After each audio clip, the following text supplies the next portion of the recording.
Hello everyone, this is Jotto, and welcome to the Hearthstone Weekly Show. Normally this would be on a Saturday. It's on a Sunday. I was busy, and things happen. Anyway, so the topic for this weekly is going to be the types of cards and types of decks you should aim for as a newer player working on a budget. It's going to be a series of videos I'm going to be doing, well, weekly topics, not back to back to back, most likely, about how to do well as a new player. So there might be one on the arena, things to do with trading and card advantage, things like that. But for this week, I'm going to be doing commons you should be aiming for, rares you should be aiming for straight away, and then going over two decks that can be done on 800 dust. One of them is worth 820 dust, and the other one's worth 800 dust, so they are incredibly budget. So anyway, without further ado, let's get started, shall we? I'm going to go into crafting mode, because otherwise I might miss some stuff. So, when you first come into Hearthstone, you actually only have some of the basics. Now, as for the actual basics that are good to aim for, we've got a couple of things like Acidic Swamp Ooze is possibly the most valuable basic 2-drop. This will always be useful, Acidic Swamp Ooze. Novice Engineer is also useful. Things like Shattered Sun Cleric are incredibly powerful. Shattered Sun Cleric is one of the best basic cards in the game and will always be useful even when you have a really full collection and you don't need to worry about budget anymore. Now, as we go up the curve, basic cards tend to become more situational, depending on where you have space in your deck and stat totals and basic utility. Things like Senjin Shieldmaster is a pretty major one, which has a certain stat combination being 3-5, which is very difficult to replicate, and it's one of the things that only Senjin has, which is fairly essential if you think about it. It's one of the best anti-aggro minions in the game, and it's something which can be put into almost any deck, and as you go higher up into the budget, it seems to drop off a little bit, but it's one of the best basics you can add into almost any deck. Gnomish Inventor is another one along with Novice Engineer that can fit in a lot of decks, but as you go further up in terms of budget, when you have things like legendaries and epics and things like Sylvanas and Zerdrake and such, this drops off. But to begin with, it's one of the best 4-drops you can use. Now, if we keep moving up, as I said, if you move up, it becomes less and less frequent that you use a basic. A Reckless Rocketeer can be used every so often, but not really. And then none of the 7-drops are that useful. Stormwind Champion is possible. As for neutrals, most of the usable basics are low cost. So Shattered Sun Cleric, Novice Engineer, Kobold Geomancer, maybe. Things like Acidic Swamp Ooze. These are very, very low cost, which is important. They're very, very low cost, and that is why they are useful. Because low cost minions all do similar things besides small effect differences, which means basic cards can last you quite a bit along with commons. Now, if we actually go into the main bulk of this weekly, which is going to be on the actual commons to aim for, the power jump between commons and rares is slightly noticeable, but not much. But the power jump between basics and commons is huge, especially at lower mana costs. A lot of the most powerful 1-drops and 2-drops are commons, and so you will have to invest into these. However, unlike some of the higher drops, the low cost commons are actually extremely useful to have in your collection because they go in a lot of different decks and give you a lot of flexibility in terms of what kind of deck you want to be running. So to begin with, things like alright, so the main two commons to go for on 1-drops, yes, except Wisp. The main two 1-drops to go for when it comes to commons are Lepronome and Argent Squire. Lepronome is one of the best aggressive minions in the game because it functions as direct damage and is a 2-1 for 1, which is always useful.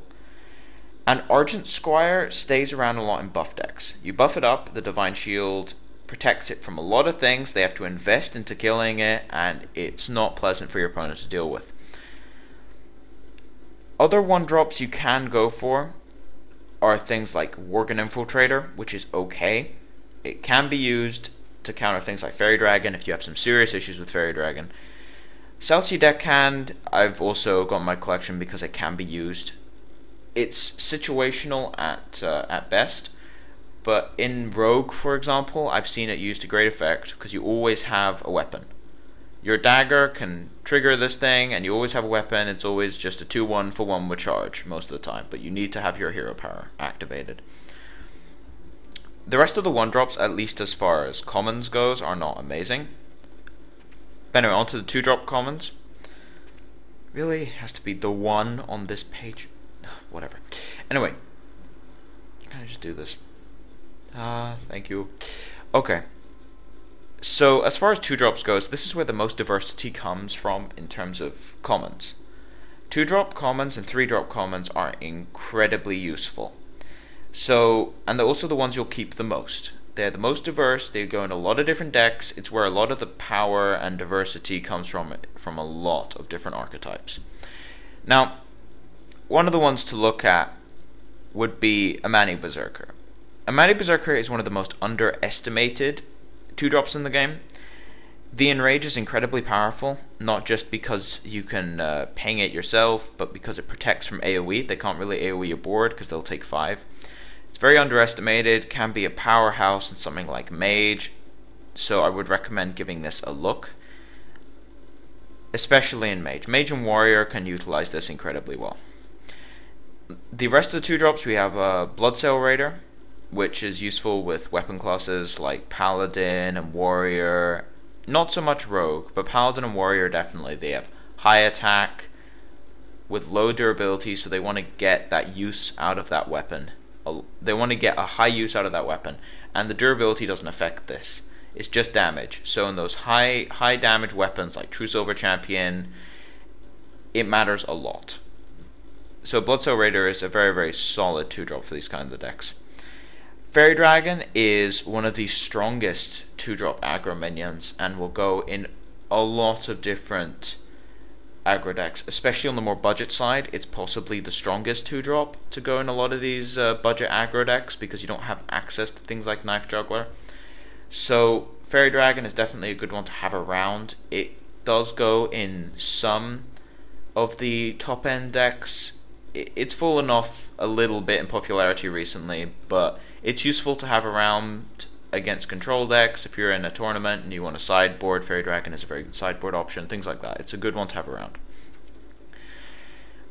Now, yeah, Iron Beak Owl is my novelty Iron Beak Owl. They're not that good at the moment.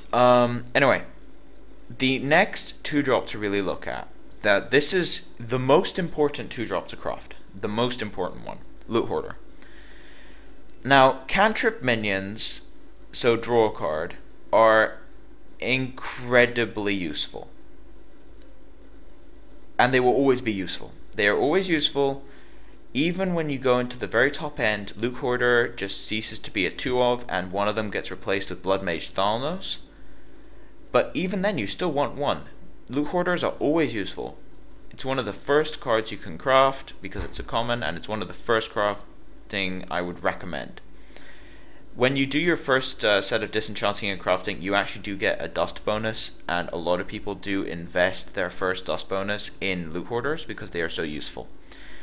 So one of the first things I would craft is definitely a Loot Hoarder. It's one of the best cards you can have around, goes in almost every deck. Okay, so the rest of them are rares, and I'll come back to that as notable. Youthful Brewmaster is okay in some decks. It's a bit sketchy, not recommended to go for early. Usually requires a fairly complicated strategy, which sometimes works and needs a lot of finicky rares and things like that for it to work. So onto the 3-drops. Now, the first one here that I think is sometimes worth going for is Acolyte Pain. When is this worth going for? With mages and warriors, I'd say. Mages can ping it to draw cards. They can draw up to 3 cards with this thing. Warriors can inner rage it, for example, hit for 3, draw 2 cards if they use it for trading. Now, priests can heal it. However, priests have Northshire Cleric at a rarity that is similar in terms of dust. It's not like a rare or anything, so there's just no point in using Acolyte. Northshire Cleric is so much better than Acolyte, and as a result, it gets filtered down a little bit. So if you want to go for those kinds of classes, Mage and Warrior, this is something you can consider. Now, the rest of the 3-drops that are very, very notable are these two. Earthenring Farseer is the only source of healing for a lot of different decks. Things like Rogue Cantrip can't heal themselves very, very well, so Earthenring Farseer is very, very useful. Warlocks may want to heal themselves up a bit to compensate for life tap. I've seen hunters use this if they're playing a control deck. I've seen some mages use this. It's very useful. It's one of the last commons I'd craft in terms of minions, but it's one to go for at some point. Having 2 in your collection is pretty useful because it's always something you can try. You can try in almost any deck because it works in almost any deck, and then remove them or tinker around with them to see what works best from there. It's a very good baseline minion to have in your deck. Now, Harvest Golem is compulsory. It's, in my mind, one of the best 3-drops in the game at common. So getting it early, getting 2 of them, putting them at least as a one-off in most decks is incredibly handy. It's one of the best 3-drops, just gives you a lot of value with the 2-3, and then the 2-1 deals with 2 2-drops potentially, or trades fairly well with another Harvest Golem, weirdly enough. Synergizes well with ping hero powers like the Druid hero power and the Mage hero power, and even Rogue to some extent, but the Rogue has to take some damage. So yeah, it's one of the best cards to craft. Probably the first 3-drop to craft. It is simply one of the best ones. Close to Loot Hoarder in terms of importance.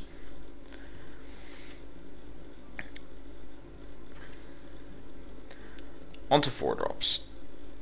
Now, 4-drops is where a lot of the buff cards come in. The buff cards are Dark Iron Dwarf and Defender. I'll come back to Defender later when I talk about rares, but Dark Iron Dwarf okay, it's one of the best aggro cards in the game. It goes into almost any aggro deck and lets them get over taunts, because you just buff up a 2-drop and kill a Sen'jin. It is very, very good at getting over taunts, and at common rarity it's something you can focus on early and get into your collection without too much investment, and it's a very, very good card to go for early. Fits in a lot of different decks.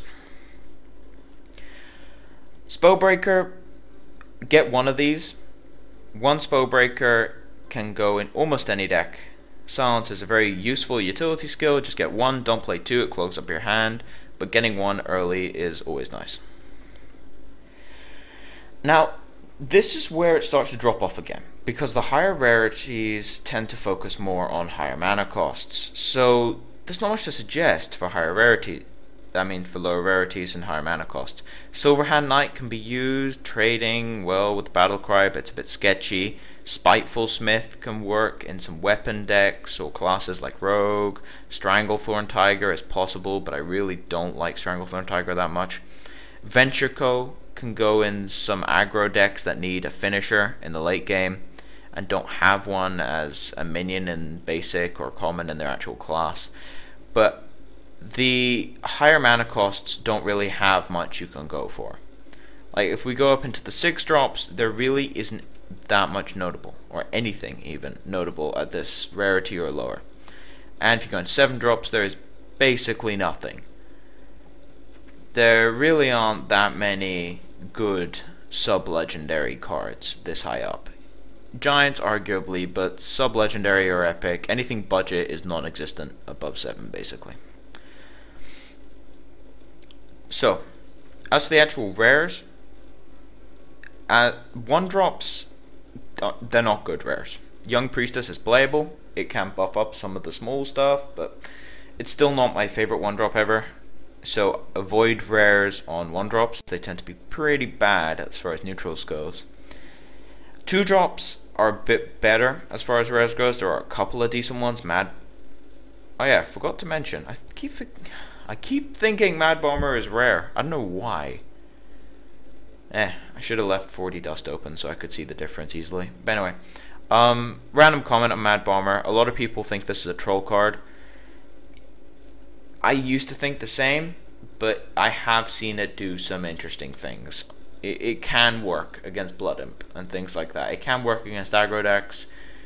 It's not amazing. I don't particularly like it. I wouldn't go for it early, but if you see someone suggest it, it's not always the worst thing to try. Anyway, as for actual rares at 2-drop, there aren't that many good ones. Knife Juggler is the apex of 2-drops as far as rares goes. It is one of the most powerful 2-drops in the game. The fact that every single token that comes out, say from a Defias Ringleader or Razorfen Hunter or things like that, any token also triggers it, makes it like a machine gun, especially for Paladins. Paladins and Warlocks get massive amounts of triggers out of this, does a lot of damage. One of the best 2-drops in the game. Very worth going for if you're playing a swarm deck with lots of 1 and 2-drops. Beyond that though, there really isn't anything apart from some Fury Protector, which I wouldn't recommend going for as a beginner to Hearthstone. I would not recommend going for this because it lends itself to a lot of misplays and goes in a lot of more advanced decks that are very easy to misplay with. And while Pyromancer has a habit of killing your own stuff if you are not practiced with it or don't have a full understanding of spell interactions with Wild Pyromancer and how it works when it says after and things like that, it's a bit weird. Now, there is a little bit of an odd thing with Wild Pyromancer, which is they changed the text on this. This used to be like, it used to say when you cast, not after. So it was super confusing because it always happens after the spell resolves. So the spell happens, then Wild Pyromancer triggers. But it used to say when you cast, so everyone thought it was the other way around, and it caused a huge amount of complications with triggers. And even now that it's clarified and it says after, it's still not that clear with some different spell interactions, like Mind Control, for example. Like if you steal a Wild Pyromancer, does it trigger off the Mind Control? Things like that. There's a lot of weird ones that interact oddly with Wild Pyromancer, so I'd stay away from it for a while until you get a good understanding of the game in general. Now, 3-drops. 3-drops is incredibly personal preference when it comes to rares. Arcane Golem is usable. I've seen people use this in aggro decks or control decks as a finisher. The Murlocs go in Murloc decks, whatever. Injured Blade Monster, useful in Priest, and okay as a 4/3 for 3. But mainly in Priest. Imp Master, usable in Paladin. It's very splintered when it comes to 3-drops. Even Mind Control tech has its uses, but it's a bit sketchy. Questing Adventurer can work with really rapid fire spell decks or Conceal with Rogue. It's very odd when it comes to 3-drops. The 3-drop rares are very situational and are usually things you craft last because they tailor themselves to specific decks and are not really good at branching off into other archetypes. Now, I said I'd come back to Defender, and I am. Defender is one of the most powerful cards in the game. It buffs 2 different minions, gives them taunt and +1/+1. One of the best rares you can go for.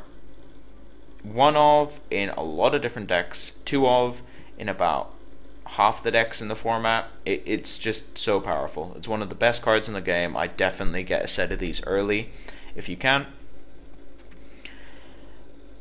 The other 4-drops, Violet Teacher has its uses in some sort of control deck or mid-range deck.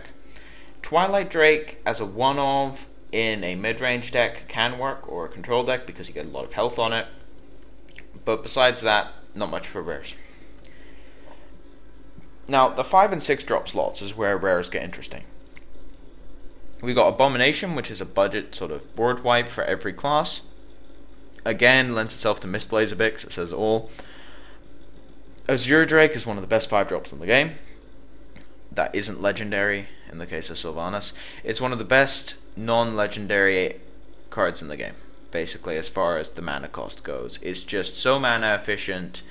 It does very well. The spell damage is not something to be underestimated. Even one draw card can change a game at times, simply because you have more options, so you play differently. Cantrip minions are very powerful, and this is one of the strongest. Definitely one to get early if you can.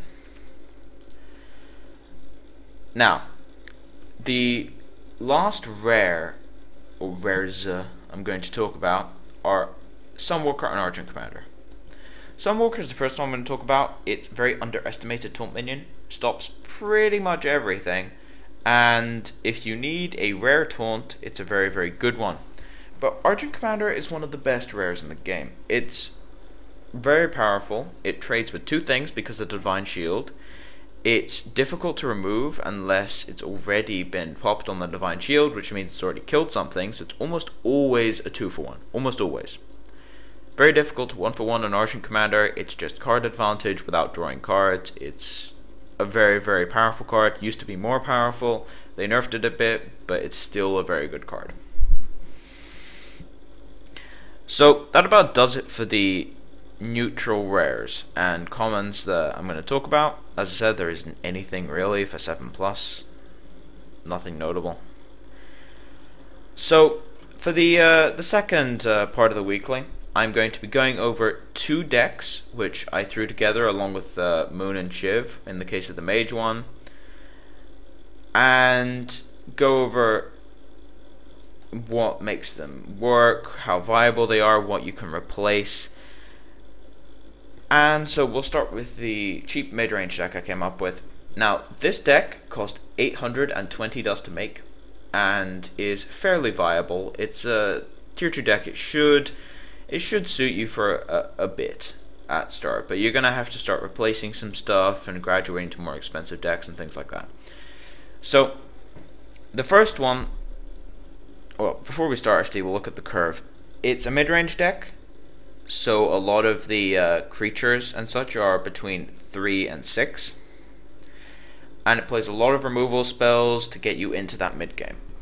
So first things first, we have an Earthshock, which we are playing over a Spellbreaker because it is removal, and Spell Power Totem makes it incredibly powerful at punching through Divine Shield. It can kill an Argent Commander, for example, with Spell Power Totem. It's a very, very nice silence as a one-off, like one-off in every single deck. Rockbiter Weapon. Now, normally I'd be running Rockbiter and Lightning Bolt, but for the sake of cutting on dust, I'm putting in one of the 2. Normally you want to run 4 Lightning Bolt effects, which is 3 for 1 mana.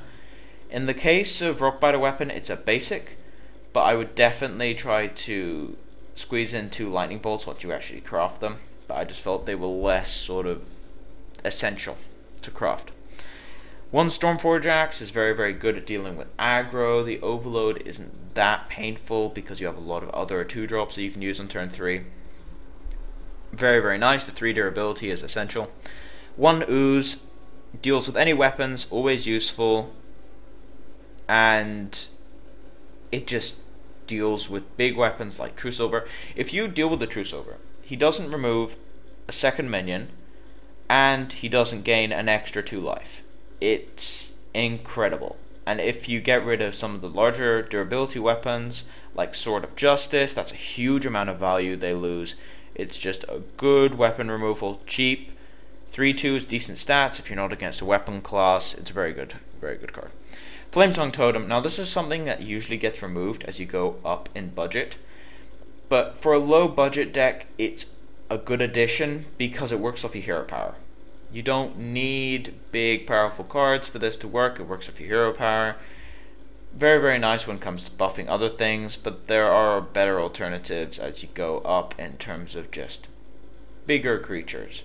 Things like Blood Mage Thalnos, Lightning Bolt, Fork Lightning even, Feral Spirits, a lot of things can go here. Lure Hoarder and Novice Engineer I already talked about. They're both cantrip, they're both very useful. 2 mana makes them very, very cheap. They're good to keep around. Hex is hard removal, deals with anything large that you can't deal with. The taunt doesn't come into effect that much because you do have some of the smaller stuff, and Flame Tongue Totem to buff your hero power totems to deal with the hexed target. Lightning Storm is one of the few rares in this deck. I feel as if board wipe is essential in every single deck, and Lightning Storm happens to be rare when it comes to shamans. However, it is an incredibly powerful board wipe. Being able to board wipe on turn 3 or 4 and do 3 to some stuff, and the overload hurts a bit, but I think it's worth it overall. The overload is worth it when it comes to dealing sometimes 3 damage for 3 mana to everything. It's pretty incredible as a card, even with the overload. Now, back to the comments, we have Earthenring Farseer and Harvest Golem, I already talked about. Earthenring Farseer is good in Shaman because they don't have that much sustain at all. So it keeps your health up, can heal some of your bigger minions. Harvest Golem gives you value early. Shattered Sun Cleric, especially buffing a Harvest Golem, is an incredible bonus. Getting a 3/4 that comes back as a 2/1 will make your opponent want to cry at times because they can't deal with it. Now, Chillwind Yeti is a card I would replace later on with either something like a Sylvanas when you get it, which is one of the best legendaries you should go for. Things like that. Even Unbound Elementals if you get some more Overload cards. There's a lot of things you can replace Chillwind Yeti with. But it's a good basic. It deals a lot of damage. It's good in terms of stats in general. Has a lot of health. It's just difficult to deal with. Lacking a bit of the utility that Defender of Argus would have, for example. But all around it's okay. Sen'jin Shieldmaster could get replaced later on with, say, Defenders or Dark Irons or things like that, but it is still decent. It's one of the last basics that would be replaced in this deck in my mind. It's still a decent card. It's a 3/5 with Taunt. That's always useful, always relevant at any time in the game. It fits perfectly into mid-range. One of the best mid-range cards. Now, Azure Drake is draw power, spell damage, it just does everything. And it comes down at 5 mana, so you can do this and some other spells on turn 8 or 9, for example. It just works perfectly. Argent Commander and Fire Elemental. These do very similar things. They both deal direct, they're both hard to deal with. Argent Commander is slightly easier to deal with. And Fire Elemental does less damage. Stream frozen. Interesting. Let me check. Don't mind stopping in the middle. Just to check.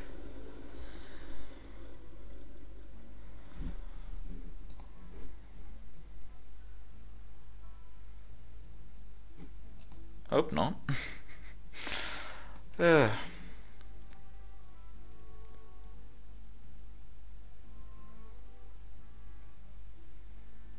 on. Loading, loading, loading, loading. Anyway, how are you guys in chat at the moment? You doing okay?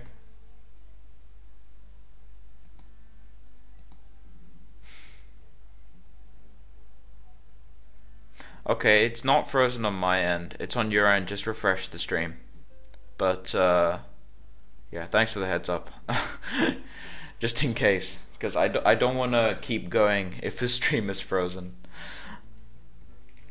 Anyway. It seems to be fixed. That was a bit scary. Must admit, that was pretty terrifying. Anyway.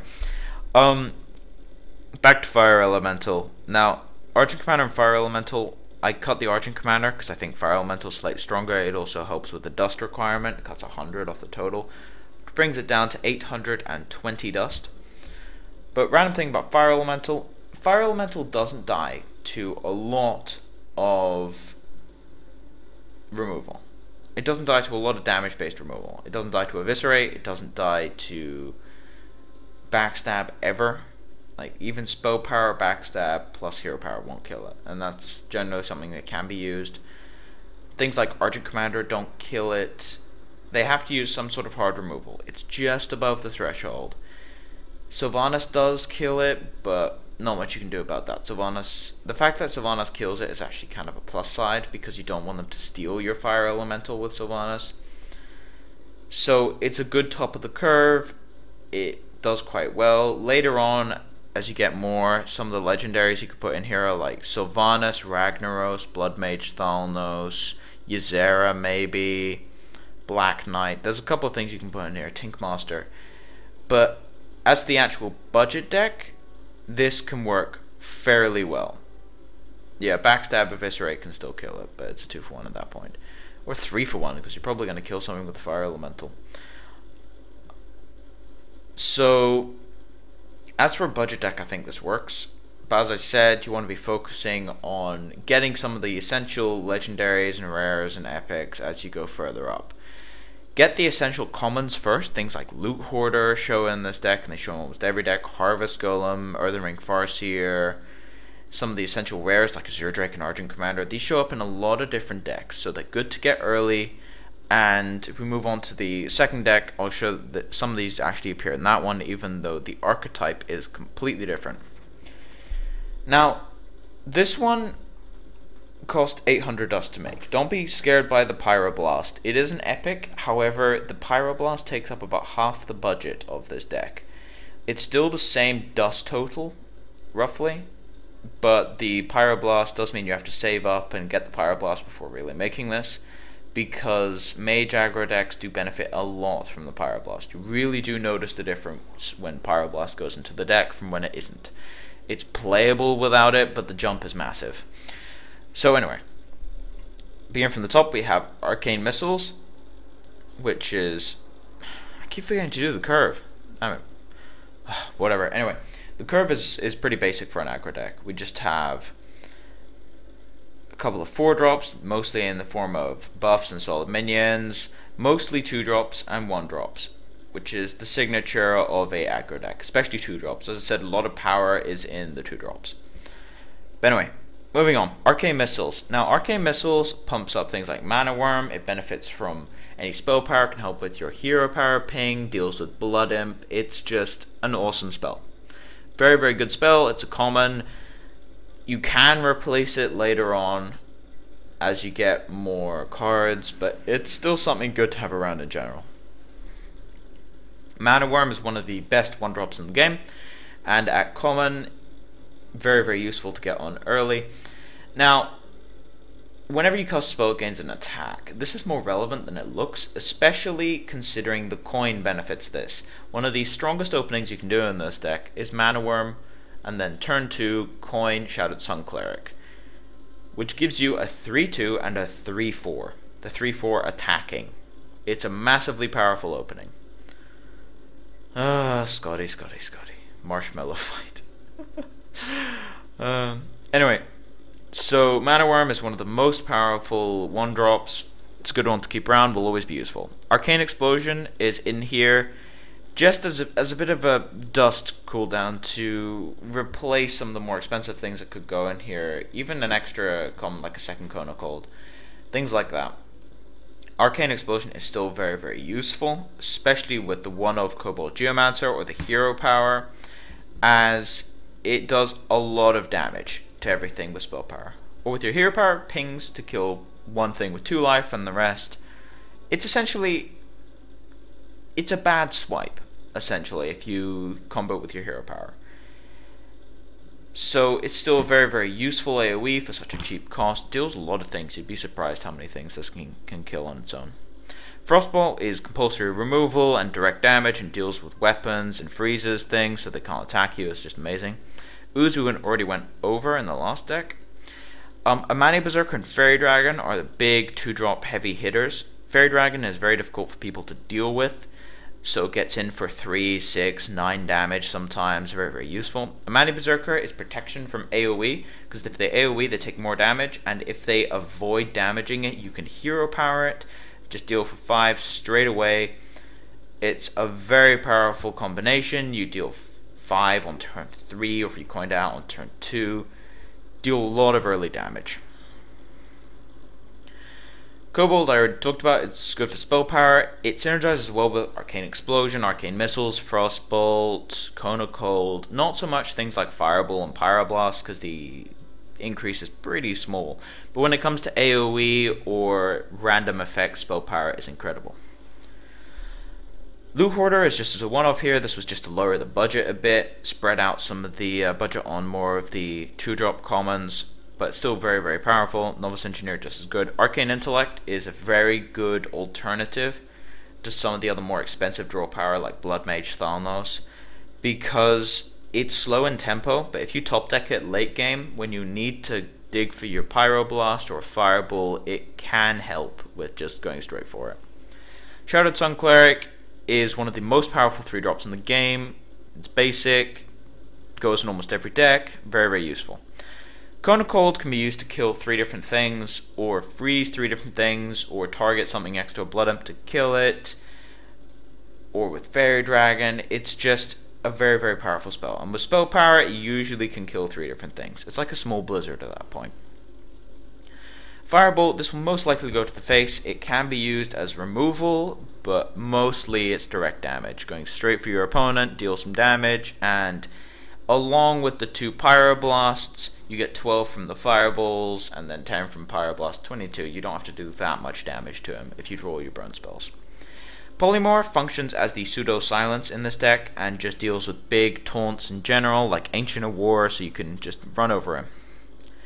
Chillwind Yeti, as I said in the last deck, is very, very powerful common, but is easily replaced by things like Defender of Argus or a second Dark Iron Dwarf. And speaking of Dark Iron Dwarf, it helps get over taunt. Smaller taunt, but taunts in general. So things like Senjin, Fen Creeper if it's ever played against you, but mostly things like Senjin is the most popular one. Defender of Argus helps get over that buff. Very, very handy. It's a 4/4 for 4. It's just a good minion overall. Water Elemental, now this can stay around one of normally because you have things like Sylvanas, Black Knight, things like that. But for the sake of a budget deck, it works very, very well. It's a 3/6 for 4, 9 stat total for 4 with an upside, which is whenever you attack anything, or more accurately, whenever a character is damaged, it gets frozen. Now, this can lead to a very, very annoying weapon lock. You can weapon lock a paladin or a warrior forever with a water elemental because they have some serious issues dealing with a 3/6, and you just freeze the hero forever. One of the best ways of dealing with weapons besides acidic Swampoos. Now onto the big things in the deck, the 3 finishers essentially. We have Ventrico Mercenary, which has basically no downside because of the way creatures work in this, where they're all really low cost. 7/6 for 5. Ventrico is infamous for being sort of the quintessential budget finisher. As you go further up, you have some bigger legendaries and giants at epic, and even some of the rares. But for the sake of common, it's incredible. 7/6 for 5, and in an aggro deck, that downside isn't much of a downside. Very, very useful to have around. Now, the last 2 cards are very, very big spells that do completely different things, but actually have a similar function. Flame Strike clears the board entirely. 4 damage is almost always a board wipe, which seems like it would be defensive, but a lot of time it can be used to clear a lot of different taunts and swing in for lethal. Or just defend against a massive aggro swing and then just counter attack on your next turn, and then you win. And the last one's Pyroblast, which is a third of their life. This is why it's such a big deal. It means that Mage aggro only has to deal 20 damage as opposed to 30. So the Pyroblast deals a lot of damage on its own, and as soon as you draw it, then you don't have to deal that extra 10. The Pyroblast does it for you. It's a massive burn spell, very card efficient. The damage to mana ratio is pretty bad, but the fact that it's all in one card is what matters. So it's a very, very powerful card. That's why it's the only epic in here, and it's why we had to be a bit stingy on some of the other dust, like only 1 Loot Hoarder and things like that, and a lot of different basics. It's because Pyroblast is just that powerful. So anyway, I'm going to be doing a Q&A for the last 5 minutes. I actually have the chat up on on the stream this time. So if you have any questions, go ahead. What chat? What browsers do you use to view chat? Yeah, Chrome's been working. That's what I've been using, at least. Don't tend to use Firefox. I use Firefox for some, like if I have to use Java or Flash, because for some reason they really hate Chrome. I don't know why.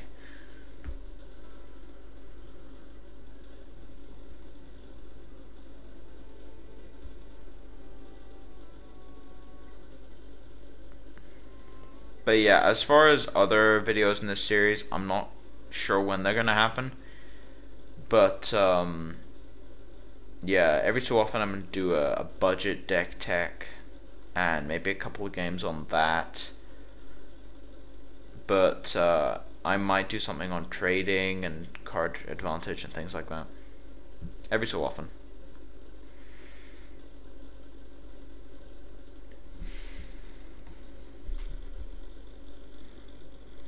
Not much this week. Anyway, so Scotty saving the day. Okay, best legendary to craft first. For this, I am going to actually go into crafting mode because I may not have a legendary, which I'm thinking of. Now, there are two options, well, three. There are three options for your first legendary. The first one is Blood Mage Thalnos. Now, Blood Mage Thalnos is a substitution for Loot Hoarder, but it gives you spell damage. It's just incredible. One of the singular best cards in the game. It fits in pretty much every deck. Very, very versatile. It's just incredible. However, Blood Mage Thalnos has the least impact on your deck of any of the legendaries that I'm going to talk about. So I don't think I'd go for it as your first legendary. I'd probably go for it as your second one. But I think it's the best legendary, but I don't think it's the best one to craft first because its impact on your deck is negligible. It's just definite. You're definitely going to get a better deck from having this in there, but the difference is not that major. It only affects once you actually have a really powerful deck. The other two ones are Sylvanas, which I do have, which is the second best legendary in the game in my mind, and this causes a huge effect when it goes into your deck. It goes in the 5-drop slot, it just goes in aggro, goes in mid-range, not so much in control. So if you're a control player, then go for the third legendary I'm going to say, but if you're an aggro or mid-range player, I think this is the strongest legendary in the game, and it's definitely the most impacting. So I would definitely go for Sylvanas, 5/5 for 5, even if it's silenced, it's not to be underestimated. That's a lot of damage, a sixth of their life total every single time it swings in. Very powerful legendary. Now, the last one is Ragnaros. I don't have a Ragnaros. Why do I not have a Ragnaros? Because I'm not a control player. I don't play control. I dabble into hunter control every so often, but not enough to save up for a Ragnaros. However, if you're a controlling type player, or you have the extra dust lying around from getting a golden legendary or something, Ragnaros is the best legendary to go for if you're a control player. If you're a mid-range player, go for this after Sylvanas and Blood Mage, or maybe after Sylvanas if you still need the impact. But between these three, they go in a lot of different decks. They set you up for a lot. It's a good way of making sure your deck is more powerful. If you really do need the boost, go for Sylvanas or Ragnaros first, and then go for Blood Mage once your deck is capped out and you just need to essentially go for a bit of min-maxing when it comes to your cards. As I said, Blood Mage is always better. It always improves your deck, but the impact on your deck is not that large. So it's often best to go for something big and flashy like Ragnaros or Sylvanas first. Anyway, so thank you all for watching. This will go up on YouTube on Monday, hopefully. I don't know, we'll see how long it takes for Twitch to upload it. Hopefully the quality's okay this time. But anyway, thank you for watching. This is Jotto, signing off.